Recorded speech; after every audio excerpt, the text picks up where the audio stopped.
You made it, guy. Wow. Wow, it's amazing, guys. So look at this. This is a cool story. Yeah, she's happy. Well, we went to church this morning and we heard a bird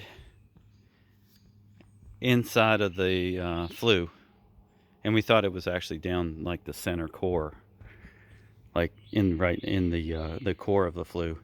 So really cool. Wow. I didn't think that would work, but my wife was saying, Melanie was saying, hey, what if we actually went and got some kind of rope or something, threw it down in there, and maybe the bird would be smart enough to hop up on a platform. Well, I was thinking afterwards, maybe this big fat rope that I have, big tree rope, that maybe if we get down in there, if the bird's aware enough, then he would, or she would be able to hop on the rope. And so I got it down in there and I saw him hopping down on the bottom of it. So I thought, well, let me give it a little bit more slack.